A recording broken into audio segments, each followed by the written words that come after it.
Hey everybody, welcome to yet another Wombat story. Today we're doing Wombat's new story, number 18, called The Party That Never Ends. As Kazoo started his descent into Jimmy and Jenny D's yard, his mind was firmly on the party awaiting him inside. Winnie, Agent Corn, and he had carried out several important missions for his network today, and he was looking forward to a hard-earned bowl of temptations. At home, he was only allowed a few at a time, but Gary had promised to chew open a whole pack if he brought back some cheese from Ktten, and there was a lovely piece of cheddar tucked under his pilot's cap. Kazoo's reverie was interrupted by Winnie say, "Uh-oh." "What is it, Winnie?" he asked. "See that car coming down our street? It can only be coming to our place. Gary hacked into our dad's account and sent a couple of movie tickets to all our neighbors so they would not be in hearing range of the party," explained Winnie. "Smart move from Gary, but we had better not land on the front porch in full view of them. I will put us down behind that shrub, and we will crisis manage the situation from there." "Hold on, folks, it could get a little bumpy," warned Kazoo. "Gary, emergency protocol EW53 now! We have 2 bogeys on your 6, a couple of pleasant smiling ladies, which means you need to be prepared for anything." "On it, Kazoo," said Gary, reaching for his long-range communication device, hidden in an orange raffia ball. "Ella, are you there? Ella!" "No need to shout, Gary. What's wrong?" came Ella's languid voice. It was late evening in Australia, and she had been sizing up a mouse in her backyard.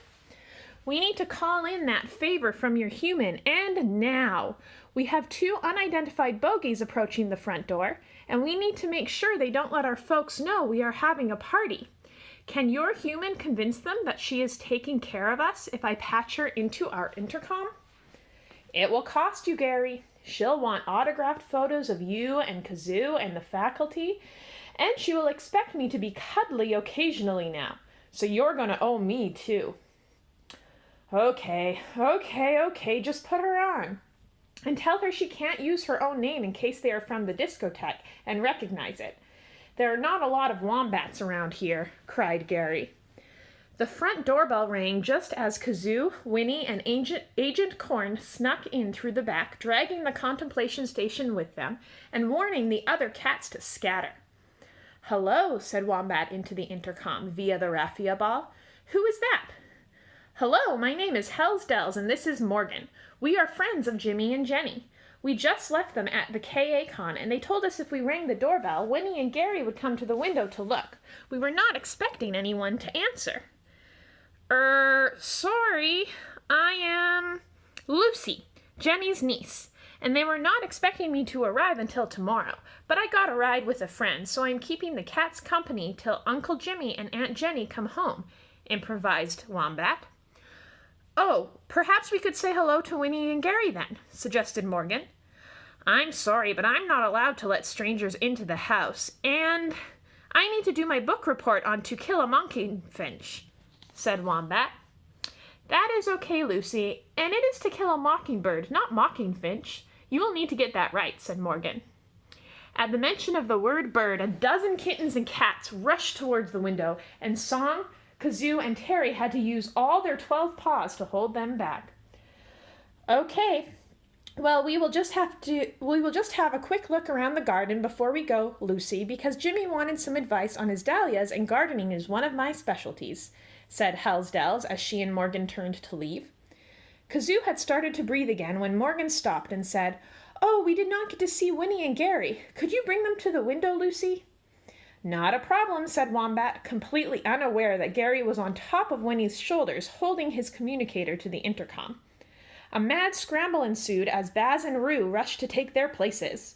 Roo leapt over Kittens and landed on Baz's back and used her full length to stretch up and grab the raffia ball, while Winnie and Gary parkoured over Kittens and off the tunnel, the scratcher, and the coffee table.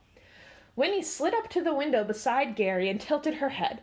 The magic of the head tilt worked, and the humans oohed and awed, called farewell to Lucy before stepping off the porch, talking about what perennials would survive an Illinois winter. The purrs of relief from the kittens were strong enough to settle the house back on its foundations. When calm was restored, Kazoo asked, "So how has your day gone, Gary?" "Madly," said Gary. "I don't want to be the responsible adult anymore." "What happened?" asked Winnie warily. "What didn't?" sighed Gary. "It started when I was trying to tell Mandy about our trip in a real TARDIS, and Hiddles wanted to find out how many kittens could squeeze into Mom's TARDIS. It was not pretty, and Claire's paw is going to be sore for days. Thankfully, the TARDIS is okay, but the Dalek did not fare so well. I found the superglue, and I'm pretty sure Dad will not notice, and the Dalek will be too embarrassed to say anything. I then had to get Mom's nail polish remover out to separate Latte and Mocha's paws. They may be limping for a couple hours, but I have them soaking their paws in the kitchen sink to help clear the smell." "Well, that is not too bad," said Winnie. "That's not too bad, but I'm not sure how to get the sound of Garby singing karaoke out of my head. It's hard to explain how bad it was." Agent Corn and Kazoo looked at each other and smiled. Corn said, "Trust me, Gary, you don't need to explain. But is that why he is tucked in behind the sofa cushions?" "No, that is because every time he hit the high notes, he started to float away, and Trev got sick of dragging him back down. Don't worry, Song sang a lullaby to him, and he will be out for hours," explained Gary. "How did the master classes go?" asked Kazoo. "Well, that is one thing that worked, although certain kittens were too ambitious about taking 2 classes at once.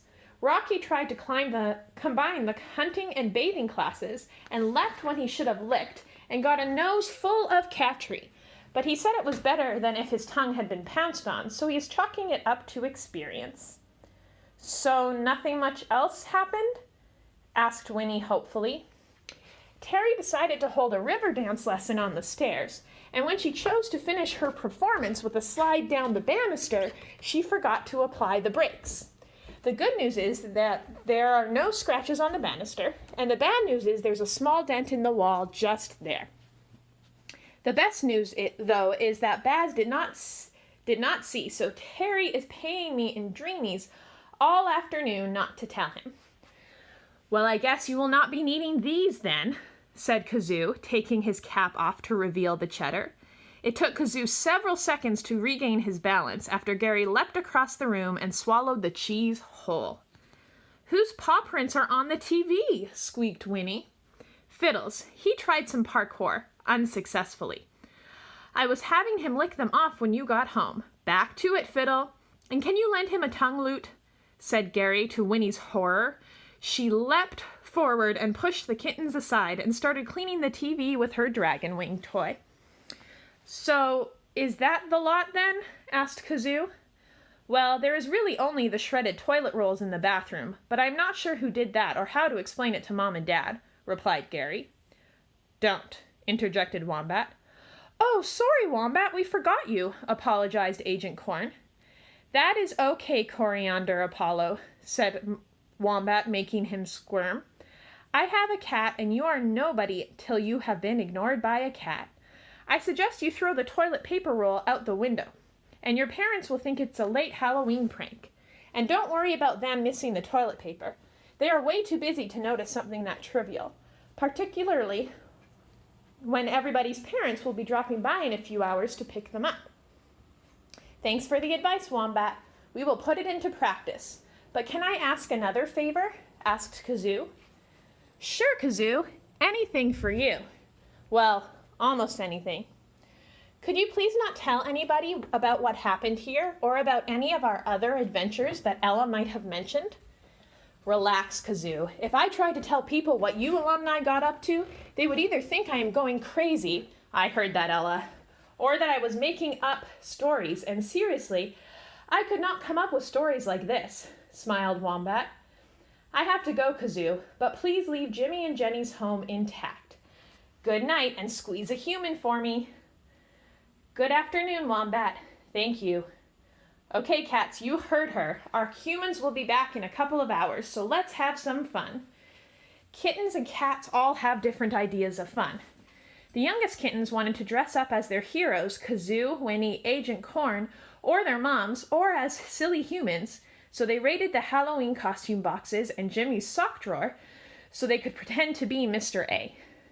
Gary wondered how they were going to fold the socks again, but decided watching Corn try and wear one of his dad's socks on all four paws was too much fun to worry about that.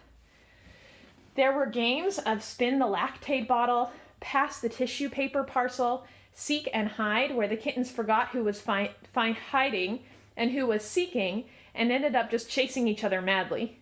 There was a game of Skitter, which Gary had learned from Ella. It involved him sitting on the kitchen bench and tossing individual pieces of kibble as high as he could, and the kittens trying to catch it on the way down or chase it as it skittered across the floor when it landed. Gary liked the game because he ate more kibble than he tossed. Other cats snacked on the treats that Winnie and Gary had stockpiled or their humans had brought along in their carriers as they discussed important matters. Matters like how to get their fair share of the human's bed or their fair share of the human bed, along with how to maximize their pester power. This session was where Chili's absence was most keenly felt. Another set of cats dragged the tri-level ball track to the top of the cat scratcher and bet each other who could climb highest without falling onto the sofa. Everyone was having fun, but Winnie noticed Kazoo had disappeared and went looking for him. She found him in the basement fast asleep with his face in a pile of temptations in the contemplation station. She saw that he had detached the wings and the engine and crammed them into his pilot's cap, which now looked more like a soccer ball. Winnie stood watching the exhausted kitten and wondered how the tiny cat from Florida had become the undisputed leader of a countrywide network of kittens and cats. Kazoo stirred and pulled himself up, shoving temptations from his whiskers into his mouth. "Aw, sorry, Winnie," said Kazoo through an entire mouthful of his favorite treats. "I was just resting my eyes. Can you help me get the station back up to my room so I can stuff the cap into my carrier and make sure my equipment makes it back to Boston?"